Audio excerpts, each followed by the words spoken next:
when it came down to the random person for the theme of this last going week of Wild Badass, there was no one really that fit the theme better than Kenpachi Zaraki.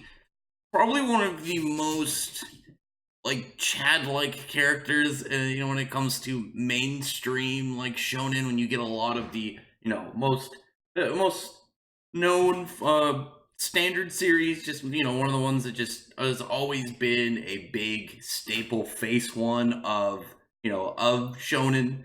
You got like Naruto, Bleach, One Piece for the big three of its time. You still got other series obviously came before it like Dragon Ball, Yu-Gi-Oh, Pokemon, Digimon, Hakusho, stuff like that. But I think a lot of people nowadays, when you see like a lot of series come out, especially from like Shonen Jump, the ones you always think back to are ones like Naruto, One Piece, and Bleach. And out of those series, like those three, like Kenpachi is definitely one of the top badasses in all of them. Obviously, I mean those three series. I mean, in a lot of series, you're not going to find a lot of characters more badass than Kenpachi. I mean, I'm sure there are some, but I mean, come on, this dude is too much fun. You can't read through any chapters with Kenpachi, where regardless if you like his character or not, and disregard the fact that he is a crazy badass. Like the dude just wants to fight. He just wants to go around and have a good battle. He's like nerfing himself both knowingly and unknowingly. Like here, he wears an eye patch that eats a bunch of his Ratsu to weaken him. He's got this hairstyle with a bunch of bells on it to make it easier to tell where he is, and make it easier for opponents to see hear his movements. And that by itself was already like hindering how he was for him to fight. And then you run into like way later in the series and you find out his backstory and how he's actually been nerfing himself without realizing it. Because the character for the longest time was he was just this all around like crazed, battle hungry, absolute manly man.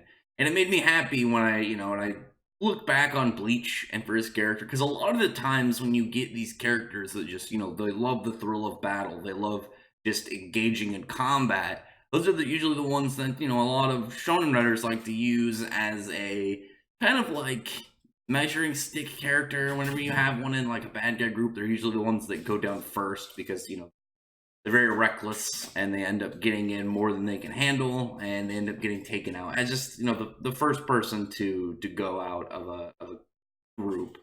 It's sad because I always really liked those characters. I always thought they were just very fun, and I just liked seeing that intensity of them. And we got a couple like good ones in Bleach, like specifically, we got someone like Kenpachi, but also someone like Grimjow. But Kenpachi, I think he just fit it so much better than anyone else in the series. Now, when I say like he is extremely like the manliness, the chadliness, absolute badass.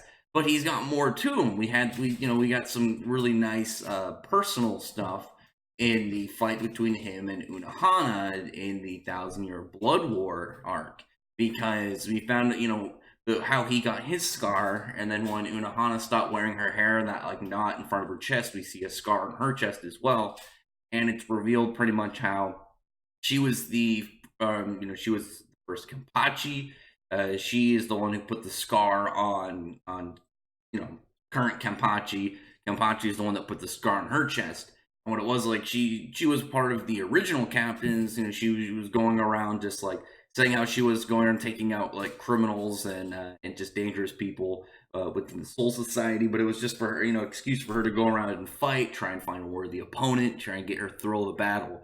And the person that she ended up eventually coming across was a young, mindless, almost swordsman kid who later became Kenpachi, because while they were fighting, she noticed that he was actually stronger than she was. This is Unohana, and was one of the strongest captains in the Soul Society, like total. She was one of the most powerful, and obviously the first Kenpachi. She comes across this kid with no special like powers, his sword, nothing like crazy, and he's just an all around like master of the blade, just naturally, not like swordsmanship, just as a straight wielder of the blade. He's just absurdly powerful, from the start. And because he was afraid that if he killed this person that he was fighting, because he really found joy in fighting for the first time when he went up against Hana, because he was afraid, like, if I kill this person, then I'll never find another, person to battle again that brings me this joy. That he mentally, like, locked himself down, nerfed himself very heavily.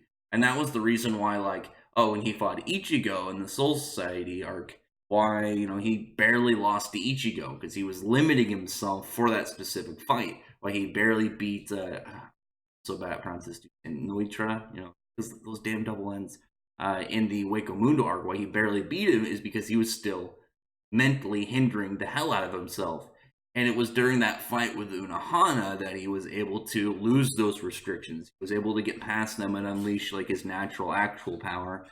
And that was when we found out his, like, Zanpakuto's name. Like, not really just we found out, he found out, because he didn't know for all this time, because he was the only captain that didn't even have a Shikai. And it was always assumed that the base form that he had was kind of always in Shikai, kind of like Ichigo's was. But that wasn't the case.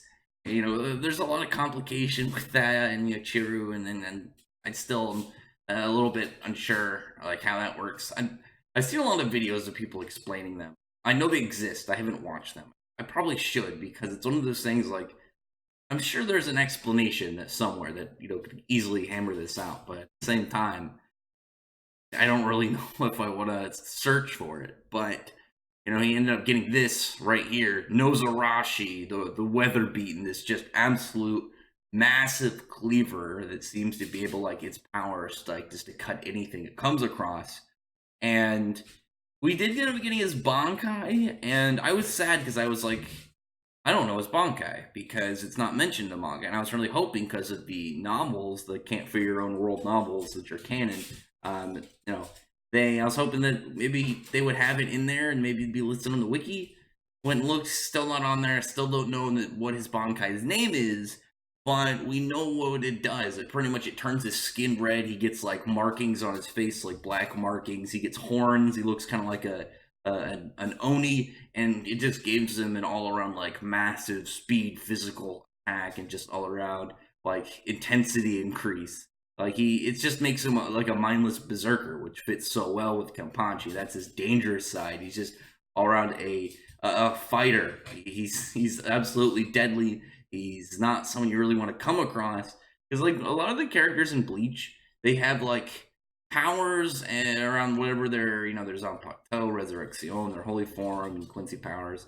There's always that kind of, like, oh man, I wonder what this guy's power is. You gotta look and see, like, okay, a lot of the time we're gonna do, like, some sword fighting, and in Quincy case, like, ranged attacks. But you gotta look out for whatever their weird ability is, because that's gonna be the thing that could easily trump you. Kenpachi doesn't have that. Kenpachi's weird character thing is that he's straight, just unrelenting attack. He's just all around dangerous, and he's going to just fight you, and when you get hits on him, it doesn't seem like it's really going to do anything. I think that's probably one of the things that would scare, like, anyone the most while fighting Kenpachi, is when you get hits on him.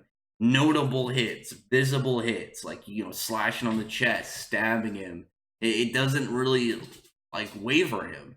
Obviously, he's not, like, immortal, he's not invincible, but that, like, pain and, like, damage through fights, he finds joy in that. It gives him, like, excitement in the battle, and that makes him happier and really just revs him up further, and probably just, has him end up unleashing more power through it because of your actions actually hurting him.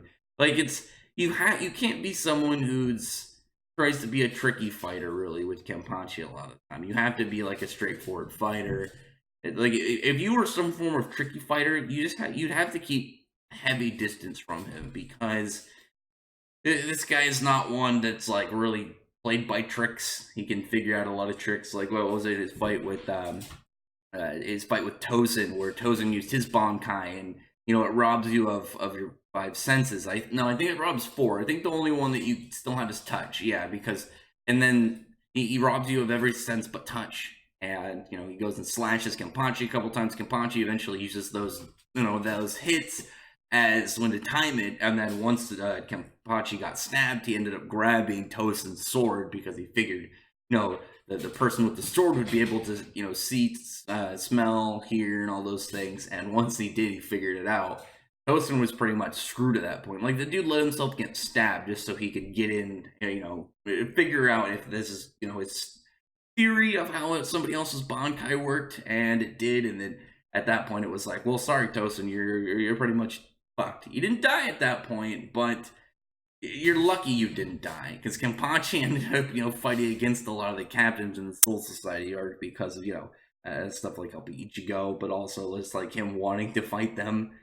The dude is just a madman, and he was such a fun dude throughout the whole series. I really wish we got more of him. Like, I just wish going back, there was a way that he could have been in the story more.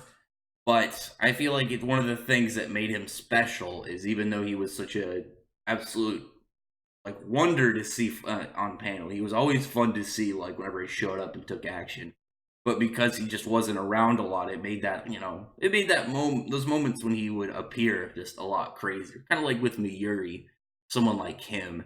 Like, I remember, like, anytime I read through Bleach or watch Bleach again, that parts were like, oh, it's Byakuya, oh, it's I'm trying to think of another. I can't. I was gonna say, like, oh, it's Byakuya. Not too excited. And then, like, the second, I was thinking, it's like, oh, the visors. Like, I'm always excited when the visors show up. I love the visors.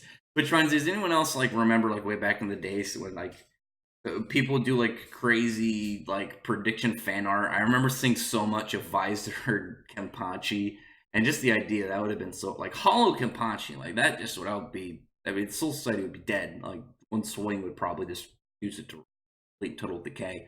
But Kenpachi and Miyuri were always great to see, and I think the fact that they weren't always. It was rare to see them each arc. I mean, obviously, they showed up each arc, but and really they only got them for a good fight each. But each of those fights are great. Like, the fight against Noritora was absolutely wonderful. I mean, the execution fight, it was just a cool one for Kenpachi, because he just slashed the dude in half and killed his ass. But yeah, I wish the anime would eventually. I'm hoping still that it really gets an anime adaptation for the Thousand Year Blood War.